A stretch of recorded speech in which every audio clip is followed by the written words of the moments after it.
see here.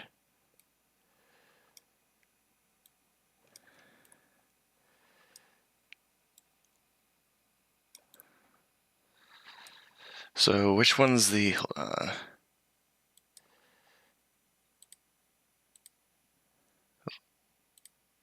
There we go, and then put you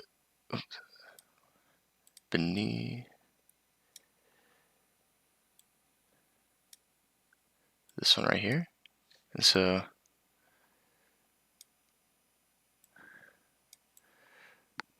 there we go. Did everything look all right there? Good. Sick. So for one thing, thanks for being on here. I appreciate it a lot. Thanks for having me. Yeah, I see in the chat you've already went ahead and flexed your emote on me. I was just saying hello. Yeah, I'm seeing. I'm just looking at it. What's the character supposed to be? That is Bobbins. That is my Jackal Voodoo Doll character. That is your Jackal Voodoo Doll. I guess now that I'm looking at it, because I have it on my other display here that I'm looking at, I can see kind of the X across the eyes. Yeah, and so I'm trying to think. You said you wanted to talk about you were talking about VR, right? Yeah, I do a lot of VR stuff, and I'm like always looking for new ways to track and stuff like that. Right. And so, like, when you say you're like into VR, you mean like just playing VR, not necessarily. You're not like a developer, right? No. Okay, I gotcha. But looking at the open source stuff for like Slime VRs and stuff like that, I can easily manufacture something. So like that's what I'm more interested in is how parts are made and how you can reverse engineer them and make your own. Okay, so you're kind of in the hardware area of that. Yeah, Okay. I love hardware. Yeah. I am definitely. My degree is in computer science, and I'm the software guy, right? I will say that Nice. most of the people I know who do like hardware stuff are miserable people, but they also really enjoy it. Oh, I guess from what I've seen, it's one of those things that it's very rewarding, and they like making things with it, but sometimes it can be really stressful. yeah. Yeah, I mean, I can definitely get that when you're making something out of some hardware. Mm-hmm. Yeah, I got you there. And so, The shifter that I did was a pain. shifter. Yeah. What's a shifter? For sim racing. Oh, I see. Okay, so it's an actual shifter. Yeah. In the context, I was thinking like a shifter, like some sort of hardware component for VR that I don't know about. Sounds interesting enough. So for racing in VR, like you have like an actual just like shifter physical while you're wearing like the headset and have the tracking active and stuff. Is that what you're talking about? Okay. Okay, so I have a steering wheel, clutch pedal, gas pedal, brake pedal, a hydraulic brake, and I've got a shifter. Okay. So you have like the whole shebang going then. Yeah, I just built the shifter and the e-brake myself instead of like buying ones that were already made. It kind of yeah, making one on your own. I don't think I could do that. uh, I was gonna say it reminds me. I don't know if you've seen the. I saw this video on YouTube of some people in. I think it was like China, who created a system where with hydraulics where it would make it so that if he crashed in the game, his seat would like actually push him forward and like hit something. Yeah, Like, yeah, you seen those? I have like that's like the next step is I'm gonna buy a bucket seat out of a car and get some hydraulic pistons that I can set up with a air compressor and a circuit board. See, I'm worried that that's the kind of thing where if you don't know exactly what you're doing, you're gonna fold yourself like a chair, and then you're gonna be in the hospital with a chiropractor. I mean, I already kind of need a chiropractor. This is the chiropractor solution. Yeah. Give yourself actual whiplash playing a game. Yeah, it's even better. That's definitely a way to put it. Whenever I saw the ones on the videos, right? Like if I'm wondering if I can even find it anymore. Oh, I was just watching one of those videos yesterday. It was pretty sick. The dude made like his whole desk and everything like jump like when the car crashed. So like his monitor tried to like dive off the desk. I'm trying to think of what I have to search to like make that. Yeah, I remember seeing that. It's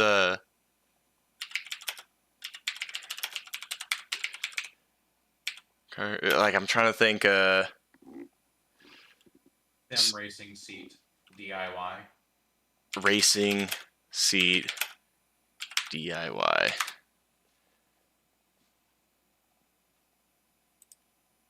Oh, okay. So I do think I found something on this. Let's see here.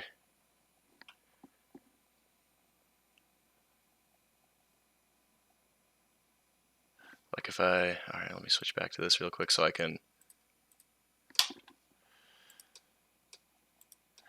like, yeah, this is the one I seen. I don't know if this, Yep, I've seen that one too. It's awesome.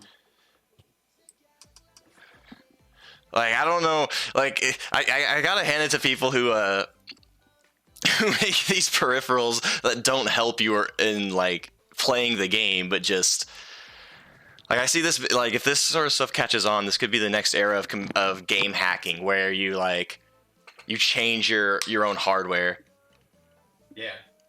right? Oh no, I forgot that he has the shifter there.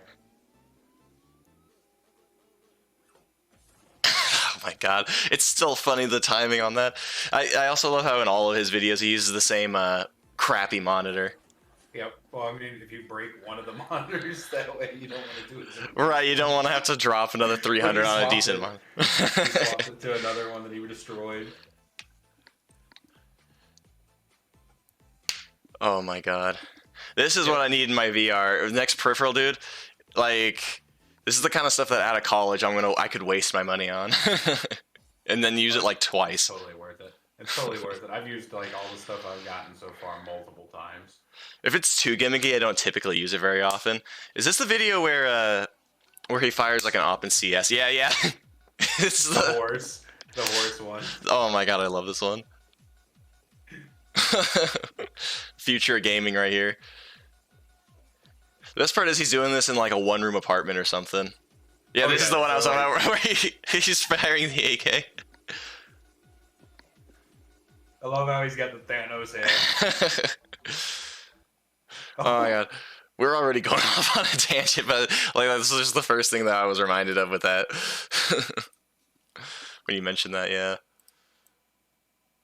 Yeah, and so you're telling me you're trying to actually like put something like that together.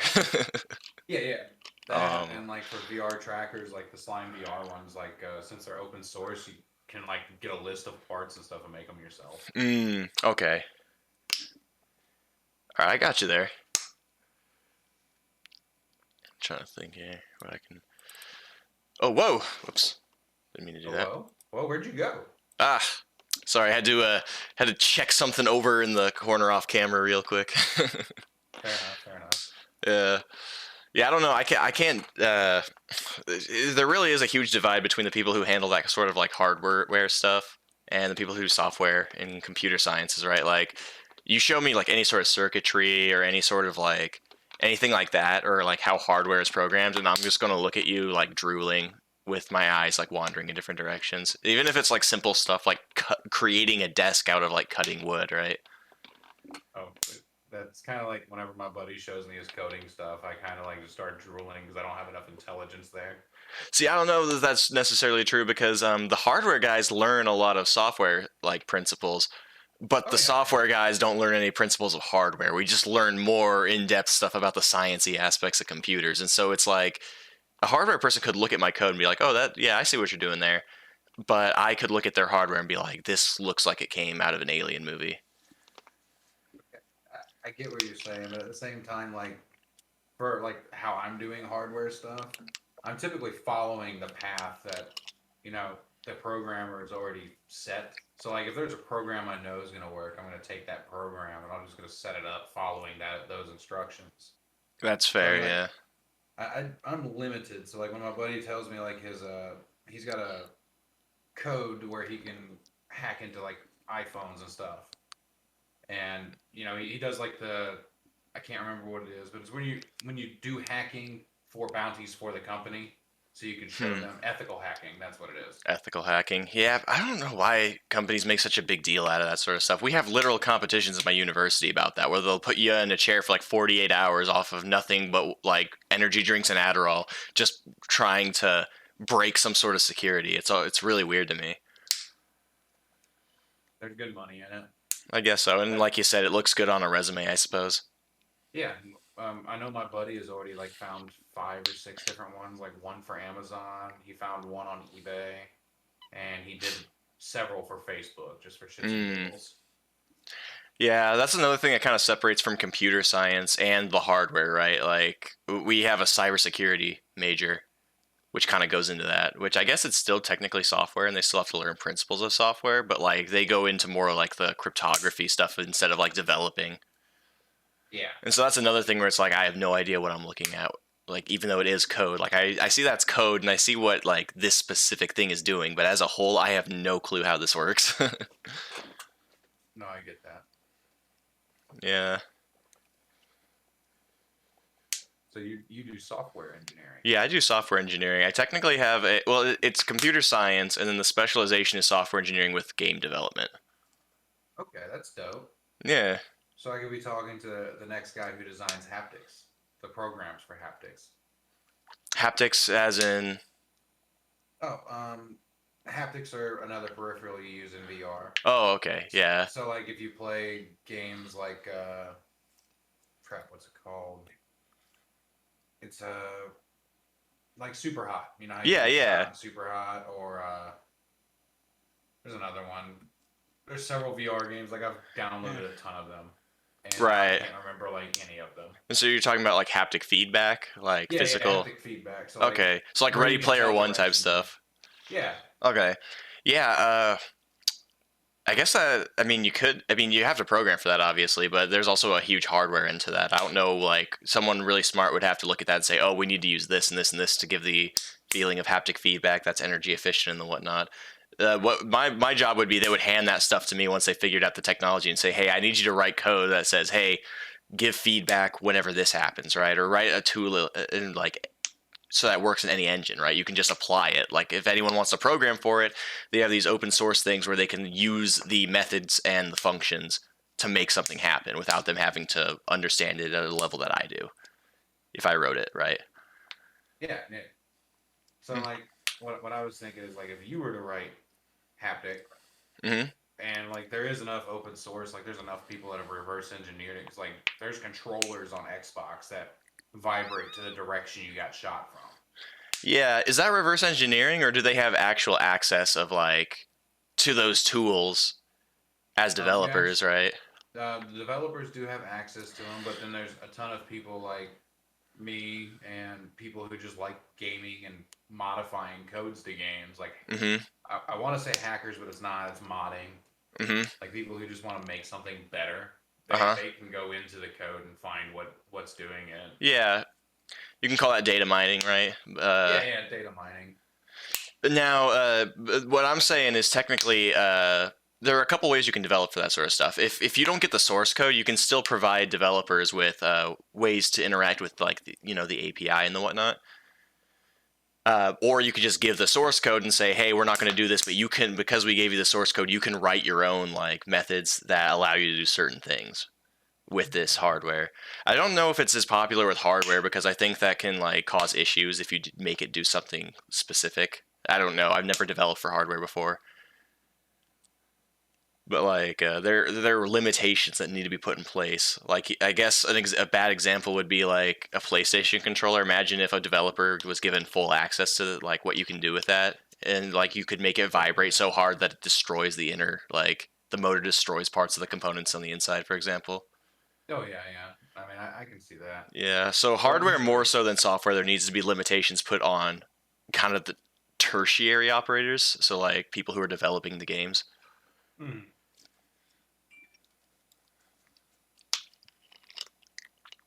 So how long have you been in study? This is my fourth year, so I'm gonna be graduating here. Oh, that's dope. Yeah, not too bad. Congrats. Thank you very much. Yeah, and so I don't know, with your like more engineering aspects of it, did you get an education? Or are you self-taught or Mostly self-taught. mostly I mean, I went to self-taught? school. I went to be automotive mechanic, so like anything mechanical, I kind of have a really good understanding of. So at the very least, they taught you how to think like an engineer, right? Even if you Yeah. Didn't go through the whole thing. I mean, that I've noticed with a lot of majors that a lot of those skills are kind of interchangeable in a way that you don't really appreciate until you've learned them. Mhm. Yeah, like I honestly love knowing how like to use a crankshaft in a way that I shouldn't use it. Right. I mean, it shouldn't or no one's Okay, thought of before. well, okay, it's more like okay. I like the idea of a crankshaft. So you get a lobed shaft, right? One side's higher than the other, and it's hmm staggered and different degrees in angle. You can set that essentially because it's essentially like a rumble motor in your hmm controller because Right. it's off balance. So you can just set it to like do whatever in hmm that, and the way you turn it is there's a pulley system or something like that. hmm You can do a gear drive. I mean, it just depends. Like I like that aspect of the hardware is because like I can piece together what I want to do because I know how mechanical stuff works. Gotcha. But I highly love and support programmers who have already figured out the things that I don't know how to do. That I can just go, I'm going to try this that you did, and oh look at that, it worked. Or oh yeah, I kind of punched a hole through the wall. Yeah, that's the worst thing about the computer sciences and programming is that the more you know, the more you realize you don't know. It's one of those kind of things. I guess that's kind of goes for anything, right? Like if like engineering aspects that you know already seem like so vast, if I got into them, it probably seemed like it's a deeper and deeper well to get into. Everything I've noticed on the tech side of everything is it's a never-ending void of advancement Yeah, and how to get to it. And I love it, but I also am like, damn it, I just learned this and it's already being replaced by this. yeah. There's a historical concept of that called Moore's law. I don't know if you've heard about it. I have not. So basically, in the 80s, when software engineering wasn't really a thing, it was mostly just principles of programming. There was a huge there was a huge jump in how quickly we were making capacitors smaller, making things more efficient, making things run faster, right? I mean, think about like what a video game, for example, would look like in the early 80s compared to the late 90s, right? Yeah, And so that's I when definitely get that. principles of what we define as software engineering, which are plans for like keeping up with certain things, specializing, and how to organize small to medium to large scale programs and projects in a world, in a landscape where everything's constantly advancing past your knowledge base. And so that was a huge, huge issue, and it still kind of is because even today we're still at that point where it's like something I learned last semester is going to be obsolete by next year, right? I get that. From the hardware side, I just kind of like. Have you ever heard of overclocking? I mean, Oh I'm yeah, sure you yeah, have. yeah. Like, I just discovered that glorious thing a year into building. Like, I built my first PC a year ago, and then I built 13 of them within Mm. like 2 months. Once you get the hang of it, it becomes pretty fun, doesn't it? Oh yeah, it's like building a model. Right. I'm not the hardware guy, but I know what everything in a computer does because, well, I have to program for it, right? And also, I Yeah, have to. A lot of things like virtual memory and whatnot requires a lot of different aspects of the computer and the operating system, as well as software, which takes advantage of hardware. So you have to understand at least how this stuff encapsulates and how it functions, right? yeah, But if you ask me to program for a processor, yeah. Leave that to the smarter guys. yeah. I use the smarter guys to my advantage, mostly because they've already tested and tuned things. Then I go, oh, I'm gonna try this. Yeah, too much, too little. Oh, perfect. This is now stable. Yeah, I mean, you absolutely have to do that, right? Like, Yeah, as a computer scientist, I can't just start from scratch, right? Like, I'm building this off of a language that might have been developed 20 years ago and has been built up, which uses, an assembler and a compiler that's been built up for decades, and not like transferred by the operating system, which partitions the hard drive in ways that I never programmed. Like, everything we do is built off of someone else's work. That goes for hardware and software. So it's not really bad to think, oh, well, I'm just being lazy by taking advantage of someone else's work. I don't know if that makes sense. oh, it does. It does. Uh, what it is, I just don't understand and have the patience to deal with code. Like I've tried some coding classes, like some small, low level ones, Mm-hmm. and they're okay, You mean but like low level as an easy or low level as an assembly? um, okay. So I took a few C++ courses, like Okay, C++. online courses and stuff like that. Um, so like just minor courses in coding, just to kind of test it out and see what it was like. Mm-hmm. And it wasn't so bad. It's just one of those things that it's not what I prefer. Like I would probably have mental breakdowns while trying to code See, something. the issue with code is that formal education is really useful because it's one of those things that if you're just learning on your own, sometimes you don't know what you don't know, right? And so that really grates on your patience really quickly. But once you kind of have a baseline idea, like, oh, this is how this works, this is how this works, then it becomes a lot like less stressful to start teaching yourself. Right. Which my buddy that got into it recommended to start with certain courses, and I started with those courses, and like I went through them, and they weren't bad, but I do not have anywhere near the understanding that he does of the coding. Right, right. But I have way more understanding of how the hardware side works. So like he's able to code stuff, and I'm able to put the physical aspects together for him for his code to be tested. Mm-hmm. The way I look at it is you're gonna have to learn like how all of these different things work and like the principles of the language. And once you get past, like for me, it was probably my second year. So by the time I was done being a sophomore, you get to that point where you don't know a lot, but you have all the tools to kind of put it together, right? Yeah. Like I Same don't with just automotive. like you learn how to use a wrench, you learn how to use a hammer, right? You learn to use all these tools, and you learn how to identify wood. Doesn't mean you know how to build a doghouse, but you could figure it out on your own now. Yeah. That's the way I see it, and so that's kind of that eureka moment. Because I have to do, they throw us into a lot of courses where we have to use languages or do a lot of concepts with things that we don't understand, but we've been given the tools so far in our learning to kind of like appreciate it a little better and like be able to actually like figure it out. Yeah. I mean, I totally get that. It's Like just that that my first favorite hobby hurdle is is so build hard. cars. Yeah. It's like my one favorite hobby is to keep up on like what I learned in school is just go to the junkyard and find something to work on and see if I Hmm. can get it running in the junkyard. See, that seems pretty fun to have that kind of freedom. See. I want a formal art education. Like I do a lot of art, and some of it's okay. It's just that what I've learned for coding, right, of being able to just take something and figure it out with the tools I have. I don't have that for like artwork, right? I can't look at something and think, okay, I don't know how exactly to make this, but I have an idea of what like strategies and tools I want to use, right? Like it's a similar idea, just less sciency, I guess.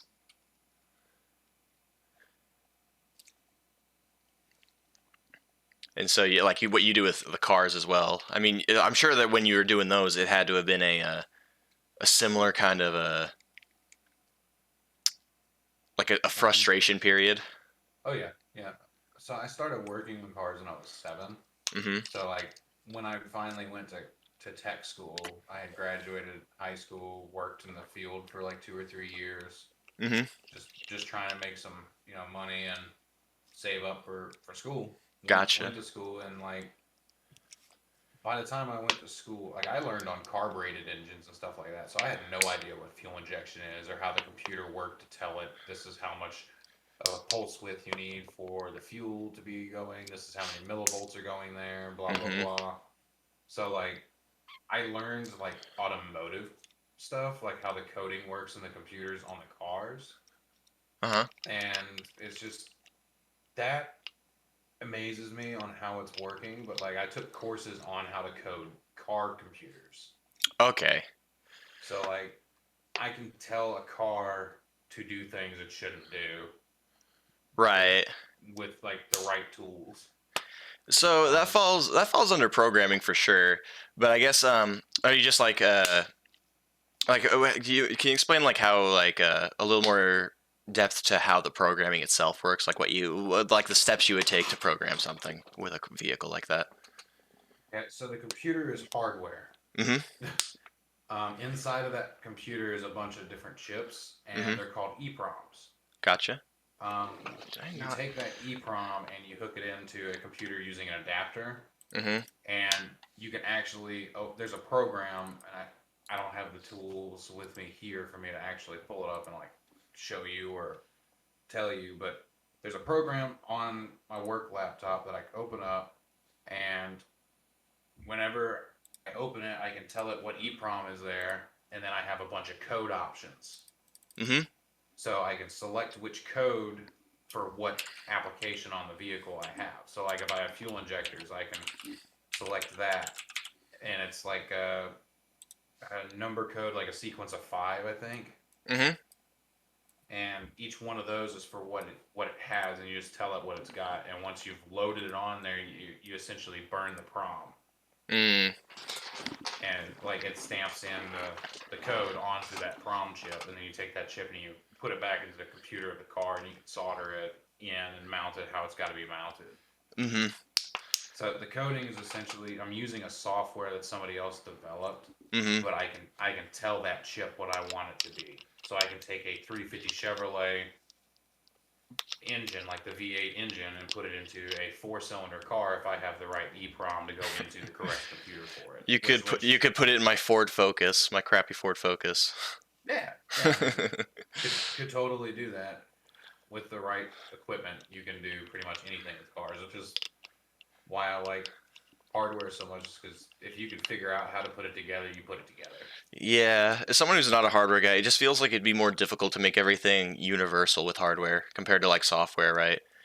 Like I feel like it's easier to make software capable of communicating with each other instead of hardware because it just feels like the physical aspect of it just makes it that much harder, right? I would say that the computer side is way harder Yeah. than making the mechanical, like on a car specifically. You can take a 2JZ out of a Supra and stick it into a Nissan pickup truck if you wanted to. Mhm. You you need to use software like CAD for CNC machines to make you an adapter for it to physically bolt. Mhm. So you already need to know one program right there, and you need to know it really well for you to get the measurements right. Mhm. And then like the rest of the hardware is, oh well, I need a motor mount that's 5 inches long. So you cut metal and get rubber and you mount it and all that. Mhm. You literally fabricate. Fabrication is the easy way around most of those difficulties for hardware stuff. Whereas software, like, oh, I have a 2JZ now in this Nissan pickup truck, and the fuel injectors can't be controlled, and there's no physical adapter that can be made for this. mhm. So you have to find a way to wire it into either the Nissan computer or to tell the Nissan computer, oh yeah, you got a 2JZ now, friend. Yeah, I mean, I guess that's fair. Yeah, I just keep it in my mind that like the software doesn't exist without like hardware first, right? That comes first, and then you build it on top of, and so it always just seems like that prerequisite. And so I guess just from the perspective of someone who's never had to learn it, it just has to be more difficult. But I guess that's just the nature of not knowing. Oh yeah, I definitely say because like the coding side definitely seems way more difficult than the hardware side of anything. Right.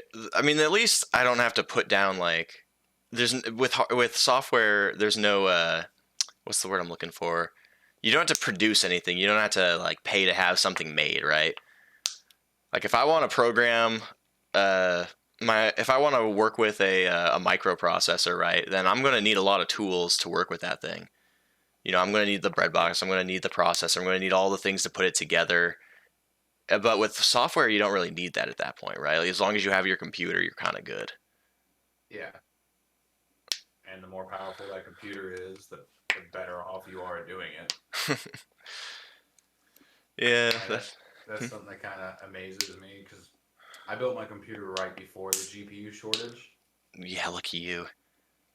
I got lucky, but I built mine out of like scrap parts off of Craigslist and eBay, Mm-hmm. Facebook. So like everything in my system is used except for the AIO that I just put in a Mm-hmm. couple months ago, the case, two Mm-hmm. sticks of RAM, and my NVMe. Mm-hmm. That is the only components that are not brand new or that are brand new. The Okay. rest of it, like I got a GPU at 1080, Mm-hmm. Ryzen 7 1700. Okay, so you got a better processor than I do. I mean, So I have someone in my family who invested in GameStop before it shot to the moon, oh, dope. and so he made like multiple like six figures off of that, and so like we were just throwing around money, and I ended up getting like a 3080. Okay. But what was I gonna say? Oh yeah, I still have like a 5-year-old i7 in here. I mean, you could still overclock that thing to the moon. Yeah, I don't trust myself with that. Like I Well, said, I don't know enough about the hardware. It's like if you want me to program for it, sure. If you want me to actually like find a number for it, I also have a stock cooler too. So okay. Don't overclock until you have a better cooler. exactly. I mean, I overclocked mine a little bit on the stock cooler, the Wraith Prism, and it did okay.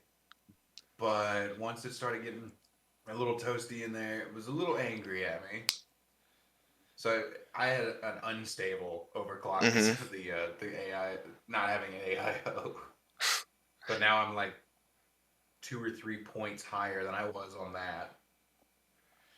Yeah, I mean the thing is, I'm not playing a bunch of intensive games. I mean, anybody who's watched anything on this channel in particular has only seen me play like a lot of retro stuff, a lot of PS1 emulators, and a lot of like I played Left 4 Dead the other day. It's like I'm not really putting So my processor to the max, like how especially right many now. how many frames per second do you get on Left 4 Dead with the 3080?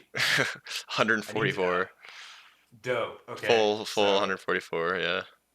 at least my 1080 is also on par for Hmm. that. But like I know for a fact that once you get into something that it's gonna use like ray tracing in, go Right. hard to like destroy everything. You gotta keep in mind that the GPU. I mean, it's all everything, including its own personal cache and all that, is completely dedicated to well, video, right? So like how it renders 3D spaces, how it renders lighting, and that sort of thing, right? And that's why it has its own dedicated GRAM. Most of the actual rendering and things that get more intensive when it comes to like physics and stuff is going to be based off of your processor. That's why people talk a lot between, CPU intensive and GPU intensive games. Yep. Recently, a couple technologies have been developed that have been implemented by big companies that allow some of the GPU load to be pushed onto the CPU, right? Kind of like a virtual GRAM kind of thing, Yep. VRAM, yeah. And I guess the way it handles virtual memory on the CPU is also different now. So like they have all these ways of like not necessarily changing the hardware, but changing the way that the hardware works to make it run faster. Yeah. And that's awesome. Like I honestly do think it's dope. And it bothers me that even though like I know what they've done is like for the motherboards specifically, like they've upgraded the motherboards that way older hardware works better, more Hmm. efficiently that way. I Right. just kind of want to see more advancements with the hardware, like just regular advancements, you know? It's getting harder because I mentioned Moore's law earlier, and they're saying that it's kind of coming to an end because like from a physical perspective, we're reaching kind of a plateau at the moment with how small we can make certain things, and but software you can always find new ways to make things more efficient, right? Yep. Like, Like hmm? like a few years ago, SLI that was like all the rage, and like only a couple games used that, but It's like a video very rendering. complicated technology. Oh yeah, but like video rendering Hmm. and art that that's like where I think the SLI is like the bomb. Hmm. And like that's honestly why whenever I go to upgrade my computer again with a new graphics card, I'm probably gonna buy another 1080 at the same time Hmm. and just build a whole second computer. So that It, way I it can have one be a render computer, then one be hmm like recording. Those kind of things are really cool if you're a consumer, but if you're a developer, those things have made software engineering jobs at a high level very, very complicated. It started off in like the '90s with pipelining, right? Yep. Pipelining technologies, and then like we have all these things like you say SLI or like dual threaded CPUs. All of those things that do perform one action, but it's split among multiple things. You have to be able to manage those things so that they Oh don't yeah. like you don't want one if you have a CPU with 8 threads, right? and you're telling it, okay, your job is to count from 1 to 10, right? And so, because you programmed it very efficiently, every single process is going to count one number, right? So, one of them is going to count one of them is going to count two, yada, yada, right? Yeah. Like, what is stopping it, three, the one that's calculating three, from finishing and posting before the one that finishes one, right? Software. Right. You have to actually manage that at a very, very, very low level, very close to hardware. And that is extremely difficult sometimes. And that goes with like hyper-threading CPUs, right? Like if you're doing multiple threads and convincing them that they all have access to everything, they're going to have to learn to wait their turn. They're going to have to learn to not write Yeah. before read or read before write. And so that just makes a lot of that sort of stuff a lot more complicated. But it makes it really fast too. Yeah. So like, what is the honest thoughts on how graphics cards and CPUs have advanced to where they are now? Like, are there dead platforms? Like, I heard that the Threadripper is now a dead platform, even Mm. though that was like top of the line like a year or two ago. Like, there was like, nope, no more Threadripper. Well, I mean, it depends on whether you've developed something that can build on top of another technology or one that replaces it, right? And if it replaces it, does it do it better? In which case, it's going to eventually kill off the old technology. That's just the software and hardware life cycle. Right, and I get that, but what I'm curious of is like, do you think that there might be ways to revisit the old tech and like advance it? I mean, Like, you'd how have to long do be you think they'll do you'd that for that? I mean, to be able to kind of decide that, you would have to have a really good understanding of how the technology worked at a very fundamental and a very advanced level. That way you can look at it and put everything together and say, is this something that we can improve to a point where it becomes better than what we've replaced it with? And that's not really a situation that I imagine comes up because those kind of conversations would be happening well before it was discontinued. The only reason they would discontinue is because they did have this sort of line of thought and decided, no, there's no reason we should put more research and development into this technology because we found something that is going to 99% of the time beat it out. And so we're just going to jump ship and move on to some other technology that'll maybe jump the other one or build on top of it. Right, like the Ryzen 9. Right. I mean, like, whatever Ryzen 9 technology is being used, I'm not like super, super aware. But if someone comes up with a new way of organizing things, of partitioning it memory, right, or the cache and whatever, and that gets applied, they're going to look at that and say, okay, is this something that's always going to be more powerful than what we have and more efficient? If so, then we just need to jump on that bandwagon. Otherwise, is there something we can do with what we currently have to pull it ahead? Can we incorporate this into what we have? Or is it mutually exclusive technology? I got you. That's the way I see it. I don't know a lot about like video cards or CPUs, like particular technology specifics, but that's kind of just the general logic of it. I got you. So that was just something I was curious from a coding side. I wondered if you had thought there might be ways to be more efficient with older tech. I mean, you definitely could, right? Like we could apply certain techniques for like things I had mentioned previously, like pipelining and that sort of thing into older technology. The question is, if I take an 8-bit computer from 1983 and incorporate uh, these new level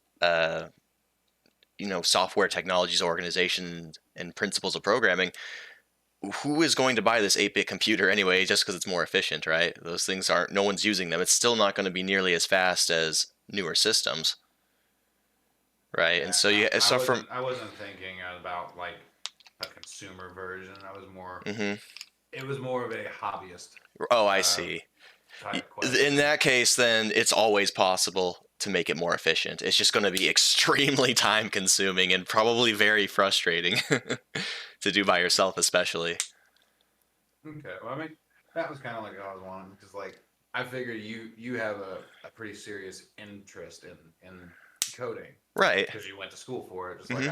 I like fabricating and stuff like that. So Yeah. Yeah, you definitely could. And I guess the only people I could see doing that are people who really, really are infatuated with that sort of stuff. And I know people who probably are and who would look at that and think, that is something I want to do right now and I'm going to be proud of it. I am not one of those people. I feel like that would be hell on earth trying to make that work. But some people do, and whenever I hear about it, it's always very fascinating. I got you. I got you. So what got you into coding? Like Uh, what was the thing that was like, yeah, I like this. I just grew up with it, right? Like, we weren't a very wealthy family growing up, and so most of the stuff we had was a bunch of hand me downs from my uncle. And he would like throw. He was a tech guy, so all the hand me downs we got were tech stuff. So that was anything we owned that was entertainment just came from him. It was tech related, and so when you grow up with it, you become more fond of it, right? And how it works. Okay, I get that. That's exactly how I got into cars. And it's funny that you're like, into the hardware and the cars because it feels like there's not a lot of overlap. It's not as much as you might think. Like I know car guys, I know computer guys. I don't know a lot of computer guys who are also car guys. I am certainly not a car guy. I honestly like how things physically work. So like I have attraction in both aspects Hmm. because like, oh, I put this graphics card in here, right? And it gave me a 33% boost in power on what Hmm. it's doing. Just like with the car, oh, I just rejetted the carburetor. So now I've got 33% more fuel on my throttle. So I'm getting, higher numbers on the dyno. It's neat. That's why I'm really into both of them, is because it's an interesting concept to like percentage base out everything, which is like my favorite hobby of all. Like I'm guilty pleasure of percentage based like increases. Oh, I gotcha. So the analytics. Yeah, I love the analytics of how stuff can make stuff better, and that's why like I was asking about the hobbyist side of like, oh, do you think that it could be made more efficiently if we stuck with something? Yeah, but I couldn't put a specific number on anything because that's not real. Because that could be No. anything from any direction, right? Oh yeah. Oh yeah. I mean, you could sit in there and hack the CPU physically to make it, you know, have better capacity for handling something, but Right. I you could could also make like hack it and make it like 20 times worse than it ever was. right. The best you could ask of me in that situation is I could make a very slightly more educated guess than any average person, right? Right, which is essentially what I was asking for. Yeah. I mean, I'm trying to if we go to like let's say like the NES, right? That Okay. used a what was the name of the processor? I don't quite remember. But one of the primary details of the NES was that it stayed in support officially for licensed for a decade. And the reason that's important and why it's good for use as a It example uses a Rico is that mhm, 2A03. Rico. 8-bit, yeah, RICOH, Rico Okay, that use I thought that was Master 2A03. System for some reason. Either way, the whole reason that it makes for a good example is because it stayed prevalent and people were developing for it for 10 years, and that's a lot of time to learn the hardware and become more efficient with Oh it. yeah. And so you can like look at trends of that and kind of think, okay, well, what can we do with this hardware?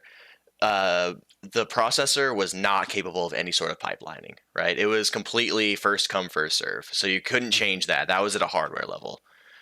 But for programming, there are actually videos online of people who have found new techniques and new ways to kind of take advantage of the limited memory and sprites using things like mirroring and using things like Oh yeah. because I don't know have you ever heard of a channel called Game Hut? Game line. Game Hut.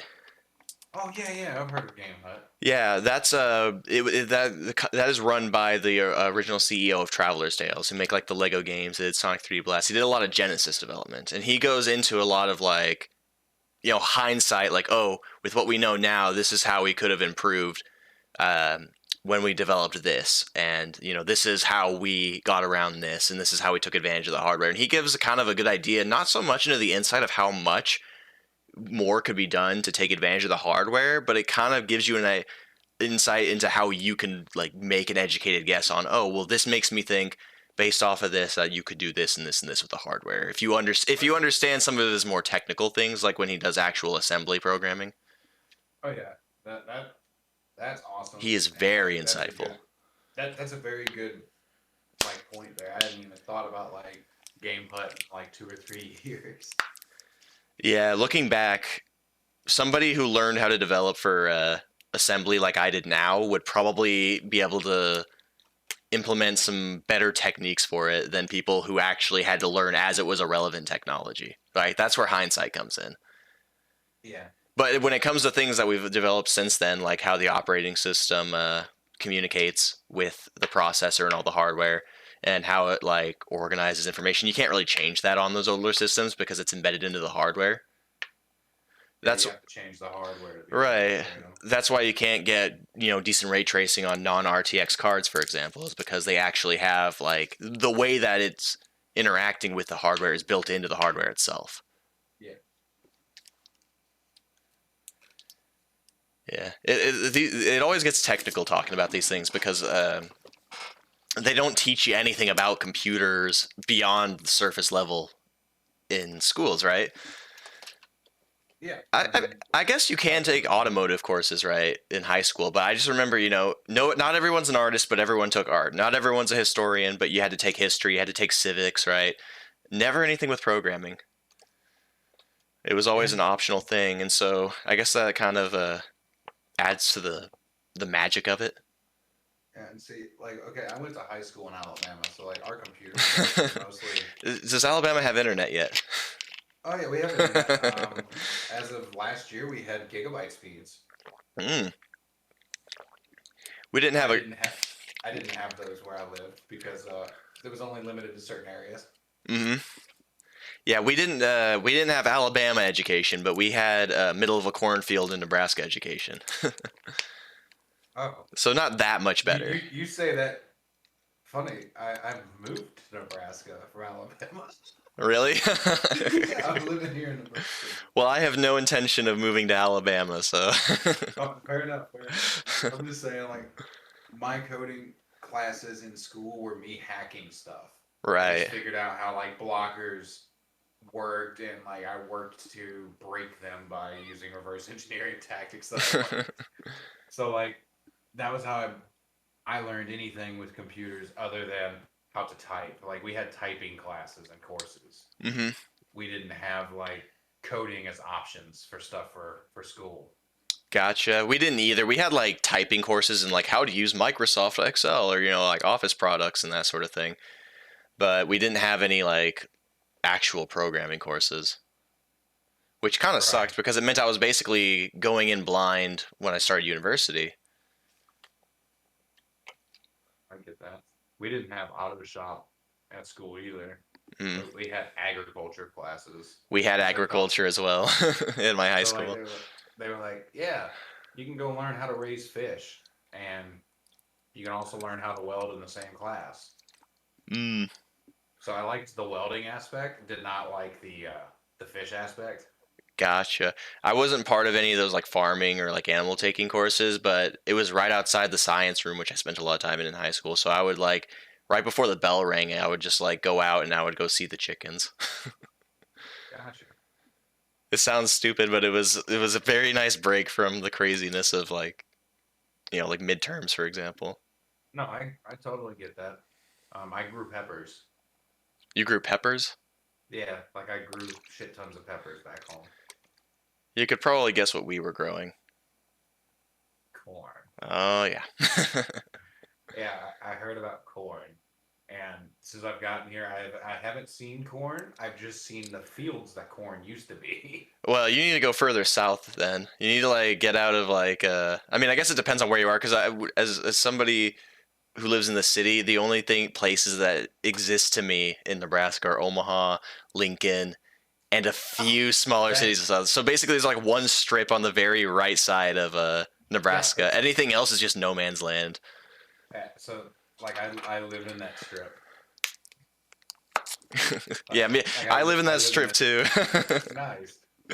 Oh man, small world, I guess. But it's like people tell me, oh, I'm driving over to Grand Island. It's like, oh, that's like Mad Yeah. Max territory, like 300 miles away. It's like, no, it's like a 30-minute drive. Yeah, I mean that's how everyone's like, oh yeah, go over here, and I'm like, where? And they're like, yeah, you're gonna go 40 miles to the west, and I'm like, no, no, no, no. I don't know of any big cities out that way. Are we going towards or away from Lincoln? That's all you gotta tell me. And even Yeah, then, I'll probably screw it up because I have no sense of direction. away from Lincoln. Away Like from. that's what I keep getting told. All right, So are we like, going away in the direction of Iowa or away from Iowa? west. West. There you go. If we're looking at a map west of Lincoln, I have yet to venture out, even though I keep getting told, "Oh yeah, there's cool shit that direction." Right. I feel like if I go in that direction past Lincoln, like I'm gonna see one of those dune buggies with like the dudes with spray paint all over their bodies, demanding food and clothing. Hang on, I got this. Ride Eternal, shiny and chrome, on the streets of Valhalla. Yeah, Like I that's. love the Mad Max series. Like, I don't know enough about it, but it's what came into my mind. That's Nebraska, west of Lincoln. oh, then I might want to go out that way. I mean, I don't know why I'd want to go that way. Most people who live here, like if they're leaving the state, they're going gambling in Iowa or they're going to get like, drugs from Colorado. Colorado. They're not going west. uh, Fair enough. Fair enough. Also, all the good events are held in Denver. They never bring anything like Omaha. When there's like performances and stuff. I know that there's supposedly like a bunch of venues and stuff that have concerts because like my coworkers keep babbling about them. Like one of them's like gushing that they get to go see freaking Bon Jovi at their jam once, and I'm like, oh my god, I don't even want to get shot through the heart today. Please stop. Right. Most of the things that I go to that are in or around Omaha are things that's like, oh, I know like two of their songs. Like I was posting, I went to a Slipknot concert this last week. Yo, there was a Slipknot concert and I missed it. Yeah, it was just in Omaha. Oh, now I'm even angrier. I'm I gonna have to went pay and saw. attention to Omaha's like concert venues then, because I keep hearing things like, "Oh, I don't want to go watch this or see this." Oh, I'm kind of salty. I miss Slipknot. Yeah. Oh, now I'm really sad.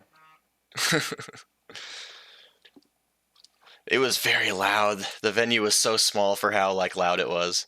But I guess that's the point, right? Like you're kind of a Oh yeah. buzzkill if you go to a Slipknot concert and you're like, "Excuse me, could you turn it down a scooch?" Oh yeah. I went with some buddies who were bigger Slipknot fans, and so that's why I went in the first place. But like I knew before I forget, and I knew Psychosocial. Other than that, it was like, oh yeah, they're really mad about something, but I can't tell because of the mixing. Oh, see, I love Slipknot. I was that grungy little kid in high school, so like I had like I looked like the kid out of the Shining. Oh, the little the little boy with like the bowl cut looking thing. Yeah, yeah. You know like how creepy that kid is? That was me in high school. I was just like a creepy kid that listened to like Slipknot, Marilyn, like all the metal that I could get a hold of. I listened to because everybody listened to freaking country, Yeah. and it just like drove me insane. To where I was like, nope, I'm gonna listen to something that nobody here likes, so that way everybody stays as far away from me as possible. Like I had like a group of like 7 or 8 friends in high school that we all listened to the same type of music and hmm we liked it, but none of us could tell each other what we liked about it. I mean, that's fine too. Sometimes its expression is hard to interpret. Like you got to give credit for that. Yeah, Oh yeah. although we were like country kids, right, in the middle of a cornfield in the middle of southern Nebraska, Yeah, uh, we still were not. None of us listened to country. We were like, you would think it was like city kids. I get that. Yeah, not too bad.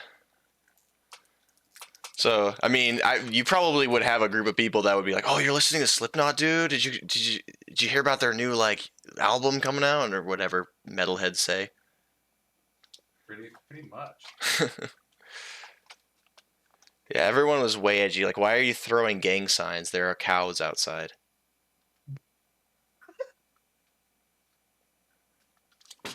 Like, that is literally it. That can describe my entire high school experience, I think. Like I'm glad my boyfriend's not sitting in here and asking why I just geeked out. Because like he brings up cows in like almost every other conversation for shits and giggles. Yeah, it's an unspoken Nebraska rule that if you're driving by and you see cows, you have to point and say cows if you're not driving. Same Oh, thing with horses. oh, okay. I did Like, not know oh, that. cows. I'm not telling my boyfriend that unspoken rule. I'm that rule to myself and tuck it away in this pocket here. Yeah, I'm trying to think whether things are like Midwesternisms, right? Like, Okay, let me ask you this: is it soda, Coke, or pop? most people here call it soda. I don't hear a lot of people call it pop, and definitely don't just like generalize it as Coke. Well, Coke is the only soda. It's the best soda. Well, if you're drinking a Coke, then say, "Hey, could you get me a Coke?" But if someone says to, "Hey, get me a Coke," I'm not going to assume they mean a soda, right? Everyone just calls it soda. Have Okay, so you that's my southern there. Okay? Have you seen anybody who mixes ranch into their ketchup? Oh yeah, I've seen the crap out of that, and Yeah, I that's have a to be very careful around any type of ranch because my partner has an allergy to egg. ah. So like that ruined like half of the food that I know how to cook. Right, I know nothing about cooking, so it's like I can make scrambled eggs. If I can't make scrambled eggs, I'm gonna panic. So Yeah, they make egg substitute now that really looks like egg. I've tried it. It does not taste like egg, but it's close enough that there everybody are wants to only a pretend. few things that are substitutes that you can actually like use, and I don't get to eat very many of them because, like I said, I can't cook for myself, and so those substitution things to have prepared for you are very expensive. Oh yeah, yeah, they're expensive and you have to use them quick. Hmm. What else is there? I'm trying to think like mannerisms of Midwesterners. Have you caught on to like the fact that people from the Midwest will not tell you when they're ready to leave? They'll just kind of put their hands on their legs and just be like, "Well, I guess it better be." Yeah, 100%. I have noticed that people are like that. But like we got one coworker that's like the opposite. Like they're ready for everybody else to leave, so like they just try to rush you out the door. So like go uh, go go go away now. You can go. We don't have anything left to do. You've already finished your duties. Bye now. one thing that I do a lot that like once it got pointed out as a super Midwestern thing, I've been trying to like suppress it almost is like if you bump into somebody, it's like, "Oh." Like every time I Okay, say that it now, it's explains like, so "Oh." much about the Walmart experience that I had like 2 days ago. Like I had like a little person, and I mean this like 4 foot tall person like ran into me and Hmm. says "ope," and then looked at me like I was supposed to say something back, and I had no idea what to do in that If situation, so I someone just says kept "ope" going. when they bump into you, you just gotta say, "Oh, excuse me." Yeah, I didn't know that. They bumped into me, and I was standing stationary, so I Yeah, didn't but it's know that I had polite, to. so it's like, "Oh, I'm in your way. Sorry." Yeah, see, I didn't know that. I got ran into, and they said "ope," and I just like walked away. Yeah, that would be sound a little weird to me. It's like, "Oh, I was who's this like, dude?" yeah, I'm like, I'm not talking to you. Bye. I'm gonna go grab my groceries and get the hell out. I mean, at least saying "watch where you're going," as rude as it is, but at least acknowledge that I exist. I mean, if I lock eyes with you, that counts as acknowledgement. Like if I lock eyes with you for a good 3 seconds and you can tell that I'm confused because like I have a very easy to see confused face. Hmm. If I So bump like, into somebody and I say "oh," and like they just don't even like acknowledge it verbally, then I'm gonna be like, "Man, I must have really pissed that guy off." see, that's not even how I think of it. Like I've bumped into people and I'm like, my bad, bro, and Ah. like they're like, I've had people look at me like, what? My bad, bro. I'm going. I'm like, I'm out. Right. The general idea is that like you want to take responsibility for anything, even if it's not your fault. If someone runs into you, yeah, they ran into you, it's your fault, but you're gonna apologize for being in the way, right? It's just polite. That's the way I see it. Like I do it all So the time. I have Mhm. found a new difference between Nebraskanites and Alabamians. Yeah, I'll have to keep that in mind if I ever go that direction. I don't think I have any plans to go towards Alabama at any point in my life, but if I do, If you ever go to Florida, you'll have to go through Alabama. yeah, that's true.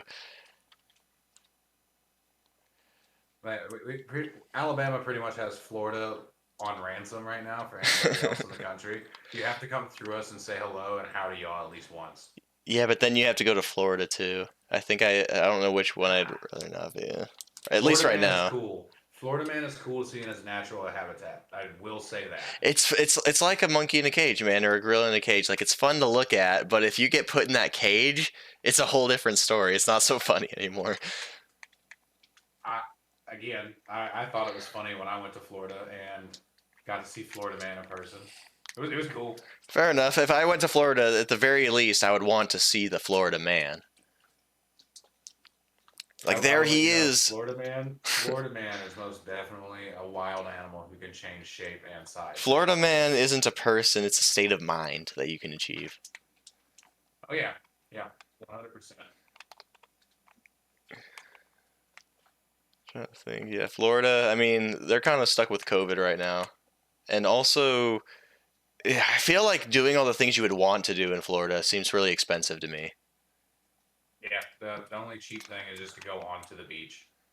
Yeah, and then the beach is probably crowded in peak season too. In peak season, the last 2 years, nobody was out because of COVID. True. So like that was when I took advantage of it. I'm like, yeah, the border's open. I'm going to Florida. My family was like, wear a mask, and I'm like, okay. So then I went out into the beach wearing a gas mask, and nobody was like anywhere near dumb enough to come near me. They're like, yeah, everyone's gonna stay away from the weird dude in swim trunks and a gas mask. I went down to Corpus Christi in Texas 2 weeks before it got hit by the hurricane that like swept it off the map. Oh, oh And man. I remember leaving. I was like, man, I really liked this pizza place that was off the coast. You know, if I ever come back here, I'm gonna have to hit it up again. And then like 2 weeks later, it just didn't exist. I totally get that. uh, The hurricanes are pretty rough this Everywhere I go, summer. it just lead wake behind me. It's okay. It's okay. You have the power of that. I have the power of like going and finding a cool place, and then the next time I go there, it's just closed indefinitely. Yeah, fair enough. I feel like I bankrupt restaurants when I go. It's like I'll go down to Florida to visit a friend that lives down there and go like to my favorite pizza place, and it'll be closed. And I'm like, I was just here like 6 months ago. What happened? That's because Oh, all it the best closed. places that taste the best are always like family owned, and so it's not about business all the time. Sometimes it's just like, ah, I'm getting old, kids are in college or just got out of college, I'm just gonna retire, and then they close the building with it. Yep. That's what it And feels like. All the locally owned places, the place you gotta yeah, look like for.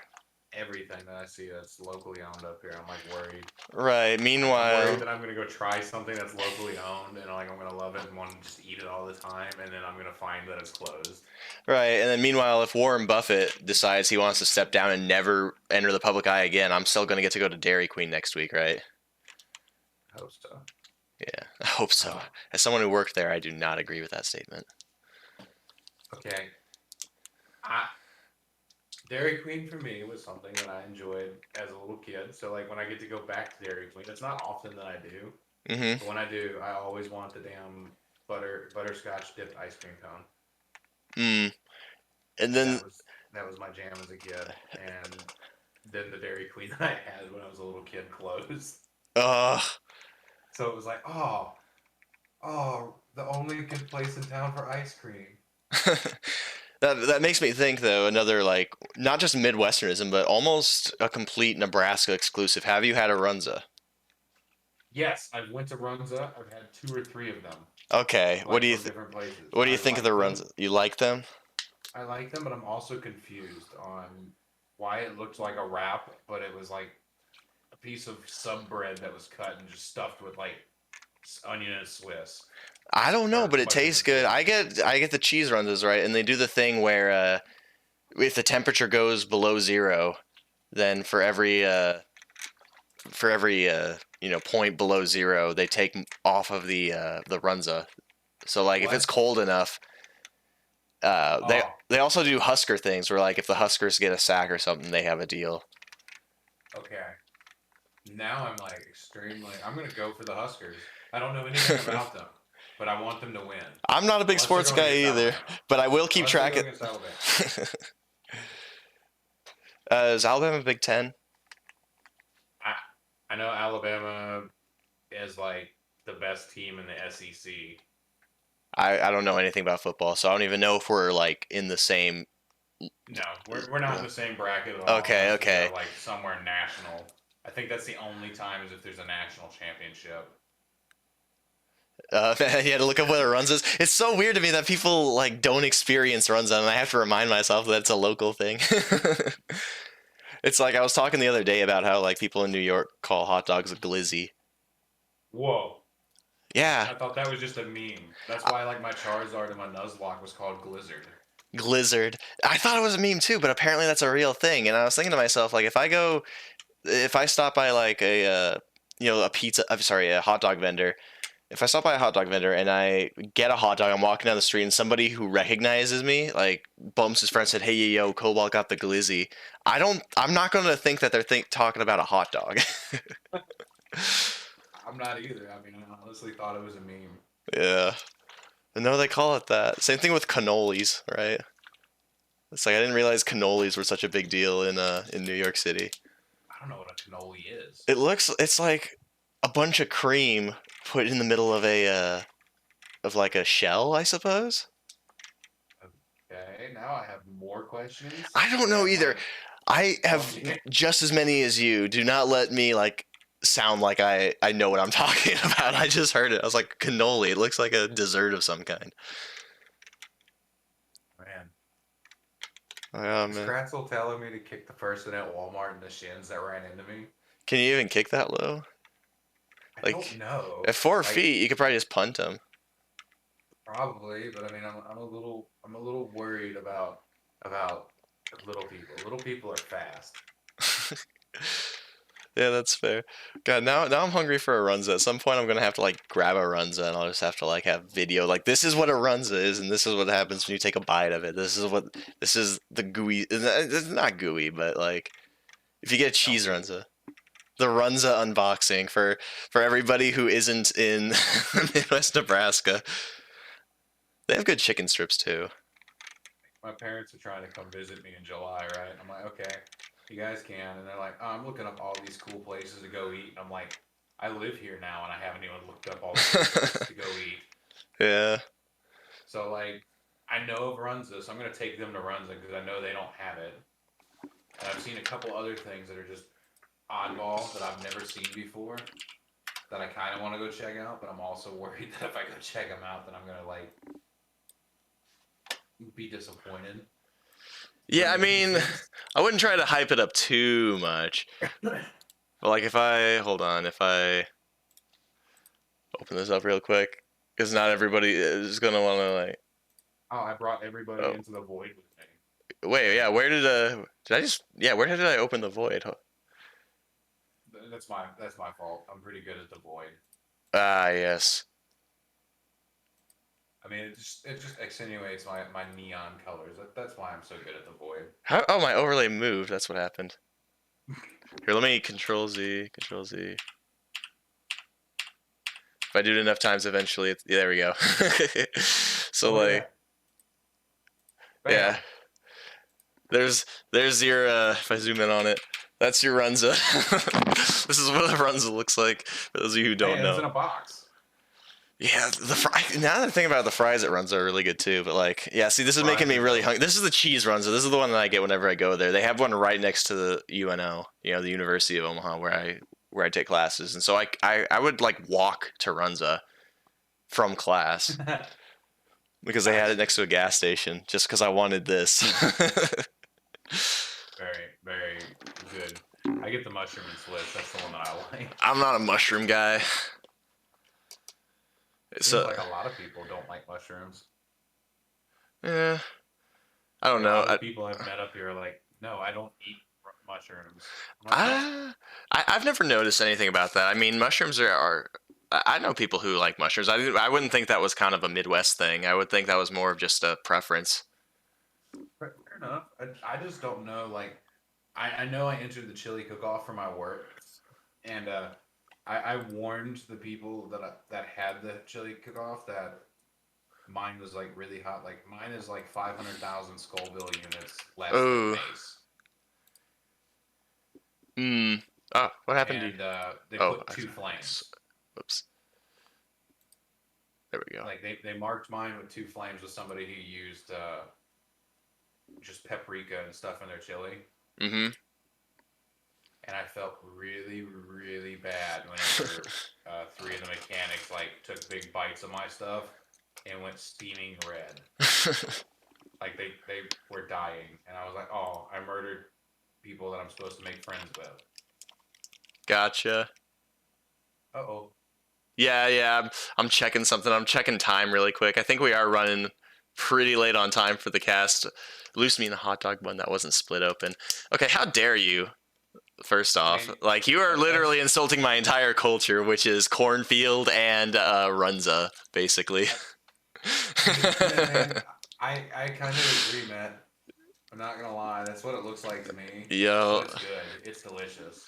I'm gonna have to like freeze one of these things and send them out just so that people can experience the Runza. These things, Runzas are pretty decent heated up too, which is not something you can say about a lot of fast food.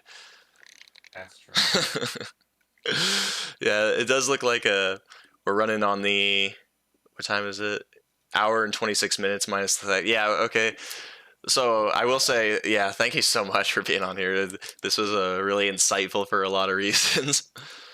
Oh, thanks. Thanks for having me on. Sorry, I sidetracked it a lot. Oh, that's what this is for, honestly. Well, Awesome. I appreciate you having me. Yeah, of course. Yeah. All right. So I think I gotta put my hands on my jeans. Well, now you know what that means, right? What? When somebody from the Midwest Oh, puts okay. yeah. Yeah, yeah. I get that. I get that. Most of the time, I mean, I'm from the South. I don't pick up clues very well. Oh yeah. We're gonna have to try that again. Well, I guess it's about that time. I guess it is. And then you gotta say, yeah, I suppose. I suppose. Suppose it's getting to be that time. That's usually how it goes for me. I hope you have a wonderful rest of your night. You too. Have a good one, man. You too. Hey, that was fun. I think we decided what we were going to do.